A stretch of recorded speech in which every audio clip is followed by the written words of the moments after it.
How important was Absolutely. how important was the vomiting inside of the process of your divorce, especially in the first It's the six most months? important. Yeah. It's the most important thing for anything. First 6 months, next 6 months, the rest of your life, from Uh, day one till now. We're creatures of language. We're creatures of conversation. Human beings are such creatures of story. Like, we talk so much in our heads that even when we're sleeping, our heads are still talking. Like this, like you're dreaming. yeah, Language is it. Like whether somebody understands that conceptually, ontologically, uh, really like get to like, wow, birds fly and they're in the air. Fish swim, they're in the water. Human beings live and we're in language. Like, you take a human being out of language, they go crazy. yeah. Or you introduce a different language to a human being, they go nuts. And there's a lot of training programs on that. I mean, some of them. I could give names left and right of different programs. I know I addressed it really well in the book, Being Trainable, how to break that up and give yourself access to creating new language for yourself in your life. Um, Which, by the way, a real quick plug, the book Being Trainable, you can get it on Amazon.com. It's an amazing book. It's a book that Louis Morrow wrote and that I applied in my divorce, and it really helped. It helped my first 6 months. It got me a podcast and where I'm at right now. So if you haven't, Thank you. check out Amazon.com, Louis Morrow, Being Trainable. I'm Now sorry, I back just to our wanted, and now back to our regular programming. now back to our regular scheduled program. So That's officially, by the way, that's officially the first commercial ever that I've done on this podcast. oh, thank you. I'm honored. So yeah, man, you have to. It goes back to education. So somebody says, "How do you know to check yourself?" I took took training, check myself. Took training to really get that who I am is who I say I am, and who I say I am, I'm not stuck with. People are stuck with what they say. It's like, right, I got it. Yeah. You get to actually choose what you're stuck in. Wait, If you're gonna say suffer, more about that. well, if you're gonna suffer. Was it Carrie Fisher? Best line ever. Carrie Fisher, Princess Leia, Star Wars. For those of you that are Star Wars fans, which, by the way, I never even saw one Star Wars movie in full to date. So I'm not like the Star Wars guy, right? Yeah. But I remember this line. She goes, she had some major drug issues, alcoholism, I think it was, and she recovered, and she was a phenomenal human being. And she said this line. She goes, "Turn pain into art." It's a beautiful line. Yeah. So, every single person out there could actually tell their story, write their story, share their story. And that was getting around third base, by the way. That's why I used the father thing distinction at second base. Because what really ultimately starts to free a person up is when they complete their stories in some shape or form. I chose, me, I like to write, produce movies and things like that. So perform or whatever. And anything from business to entertainment. Entertainment is business. So writing it out is a way to get it out, and then, okay, I just wrote this story out. Okay, what I want is not that story. Why am I repeating that story? So, but write it out, and you see it in writing, like, oh, and then you make a commitment to learn new language. So that's this story is replaced, or replace might be a good word. People say, transform, whatever you want to say. It's where this story is the dominant story, and that story is a nice memory to share and talk about and put in a book, do a podcast with, whatever. So I also assert that people say, well, you could disappear the story. You could disappear the story consciously, but it's still in the background. You could have a conversation, and there's things that I don't even remember, but we could have a conversation and say, oh, be 80 years old, and it's going to come up. And I know that because plenty of 80-year-old people who are extremely trained, who I've worked with, have told me it's amazing. I could be working with teenagers. I could be working with, one guy told me I could be working with elementary school kids. And here I am, 70-something years old, and I start to laugh because a kid in kindergarten reminds me of something that I still had to complete from, when Sally pulled my hair in first grade. It's like hysterical. But you distinguish it, and you can laugh about it versus become a hate all women in salons because they pull your hair. I mean, people go crazy with those undistinguished things. What was some of the emotions that you remember going through that were either new or foreign, or, How did you navigate those emotions? Like you were saying earlier that, you were like, all right, I'm venting, I'm letting it out there. But like for me, I experienced sadness. Sadness was something that was foreign to me when I went through my divorce. But and then it became second nature, and I understood it and I allowed it. And you gave me some really good advice. You said, let it, embrace it. Don't deny it. Listen to Adele, man. I heard that you settled down. And what she's really saying is, you mean you found another woman? I'll kill you.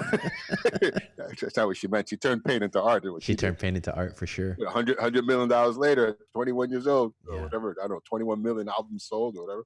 There you go. So the specific question you're asking The specific question is, what are some of the emotions that you went through that were foreign or that you needed to navigate? None of the emotions were foreign. So let's be very clear that every single emotion that you go through as an adult, odds are you already went through it as a teenager, as a kid, in many different ways. What you have is different stories wrapped around them. Got it. So I'll give you an example. Fear. People are, I'm scared. Fear. Like, dude, the experience of fear is one thing.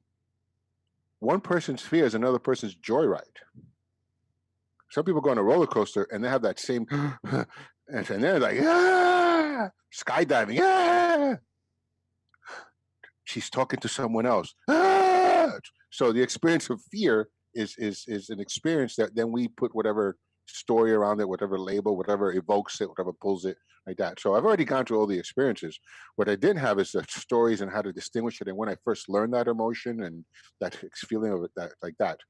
It's like the one I gave earlier about the experience of not wanting her to be like my father, who wasn't around as much, which is insane because it had nothing to do with her.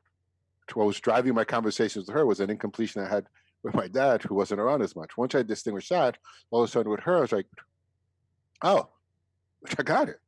So as far as emotions and experiences, all the experiences that we already have as adults, you already had as a kid throughout your life. I draw this very limited experiences, emotional, that an adult could tell me they haven't experienced already. And I could give them examples from their own life. Mm-hmm. But what is happening is you have a different story around the experience. A different event happens that evokes that experience. An example is when I said about that I was trying to turn my ex into my father, like, not being around and validating her. Though the truth is that issue was an incomplete issue with my father. It didn't do with her. So once I distinguished that, it gave me freedom to be with the conversation that we need to have around time with the kids and that stuff. And it's like, it's almost like they're too irrelevant. I could have the conversation with power, grace, and ease versus upset. Oh, you shouldn't be that way. It's so wrong. No, it's whatever. It is whatever it is. Mm-hmm. But I'm able to detach myself from the incompletion from the past and create something new in the future with her. Another example is fear. People, you experience fear. I experience fear. People experience all kinds of fear from all different things. But the experience, it's not, you go on a roller coaster, you will experience the same thing that you could experience in a breakup. But some people in a roller coaster, like, yeah, oh my God, oh, I'm so funny, I got tingles in my tummy. But in a breakup, it's like those tingles in your tummy is you want to commit murder. Yeah. Or you're so in love. Same thing. So the actual experience, if you could separate the two, you have the experiences and then you have the stories. And then the stories you add to the experiences, or the stories that evoke experiences, or the events that you had meaning to. It's like, but the experiences are just experiences. It's like, okay, now what? What's the story that's driving this one?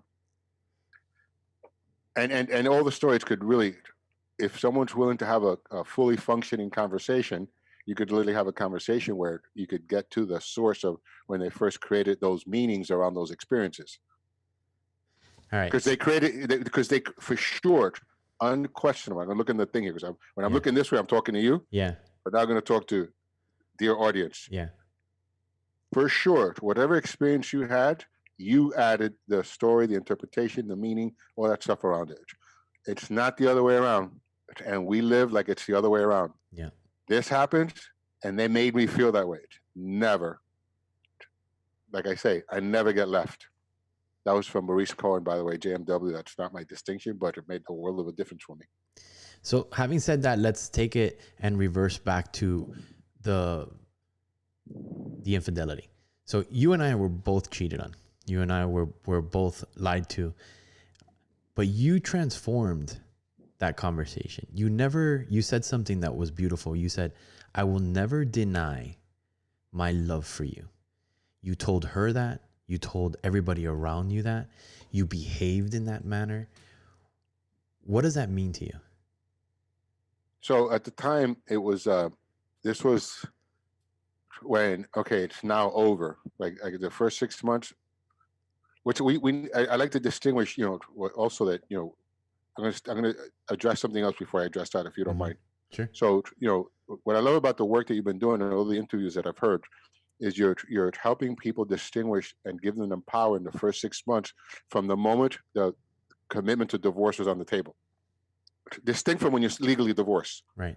Two different things. So if somebody listens to a podcast and they listen to the first 6 months from divorce, this is not that you just got divorced, you're legally divorced, and you're going to listen to the first 6 months, which it's good stuff. That this is, okay, I want to get a divorce. Now what? Now what? Yeah. and that's the toughest time. By the time you're finishing paperwork, if you didn't listen to the first 6 months, the moment you committed or the person came to a commitment to get divorced, the 6 months after you actually are divorced, it's going to be a train wreck. Yeah. Maybe not, or you might come out great, and the other person, you now have an enemy, or they come out great and you're now the enemy.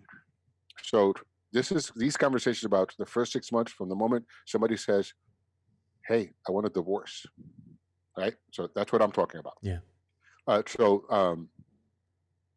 the thing about I'll never deny my love for you, that happened literally at the end of the 6 months, like almost literally too, by the way. It's like, so I took a step back. I gave her 6 months. I didn't say to myself, I'm giving her 6 months. It just rolled out that way. She actually came back in the sense of had whatever situation with the person she was with and said, you know what, I want to reunite the family and have a relationship and try to make it work. And for me, it was like, so she did what she did. She cheated. I got it. I hate to say it this way, but people do cheat. People do cheat. And to me, I was more commitment to what it would look like to have a family with kids and grow old together and a 40, 50-year life, raise kids together. That was more that I like those pleasures. That I wanted that. So she came back, accepted 100%. I remember joking like one day, just a little joke here and there about the other person.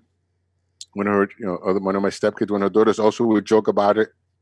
And then she said, I want to go forward, but I really, the jokes don't work for me. I said, you know what? I'm complete. There's one day. I said, no joking, no more. That's it. Because I got it. You're right. I'm not here to shame you. I'm not. That's not my game. So done. We went together then for I remember about 2 weeks, and then the person came back and did his thing, and she decided to go. And that's when I finally said, that was the night that I remember saying certain things, and one of them was, look, I don't do drugs. I'm not a drinker. Not cheating on you. I'm not abusive. And at the end, I take care of kids. I've been raising kids at 7 years of other kids and our kids. And if anything, you could say I work a lot and try to create a lot. But I get it. But now it's not just you saying it's over. It's me saying it's over. Now the both of us are, it's over. And here's the one thing you're going to have to deal with. And we straight up, from my view, you have nothing. It's your choice to do this. You can't lay this on me in any way. Yeah. And I'm never going to deny my love for you. I'm never going to deny my experience of love for you. My ex is, I think she's really smart. So about 2 years later, she comes back and she goes, I finally got what you meant by that. But when you said you're not going to deny my love for me, it wasn't like, at first I was like, I'm so awesome. He's never going to deny his love for me. Like my proclamation, like, oh, I go, you're not going to get angry, upset, or hold any hate and deny yourself the experience of love for me or anybody else. It could have been anything.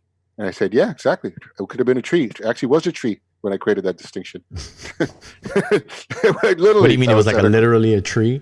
It was a tree. I was at a coffee shop and I was sitting there. I was like, because I knew every time something came up, I have to distinguish something, what's incomplete. Yeah. And I had this overwhelming experience of, I love her, I miss her, I want to be with her. You know, that thing that we have for the partners in our lives, right? Yeah. Audience. Everybody's got that guy or that girl or whatever people. It's like, oh, I love them so much. Oh my God, can't be without you. Right? So I had that experience and I was like, okay, here it comes. It's coming up. So I went outside. And I was on State Street in Santa Barbara, where the pier's over here and the upstate's over there. You could see the ocean. And there was this tree that I always used to hang on and put my hand on. And I leaned on the tree and I went like this. And I was like, looked at the tree and I was like, I just fell in love with the tree. And then I fell in love with, I just transferred that experience of love, poof, wide open to like the world, like the universe. I literally felt like my hands went like this and grabbed the planet and touched on the other side. It's like that massive. Because I refuse to deny my experience of love, no matter what she did or didn't do. So if she did something or I thought of her and I experienced love, I enjoyed it. Versus I find people, well, if they love their exes, so they go, you're not supposed to love them. You're supposed to hate them. Yeah. Or go drink or go smoke a bone or whatever people do to not experience that. It's wrong to experience love. No, they start invalidating all the bad things. They start invalidating all the great things that they had in their relationship, which is stupid. They do it, by the way, they do it with jobs. Yeah.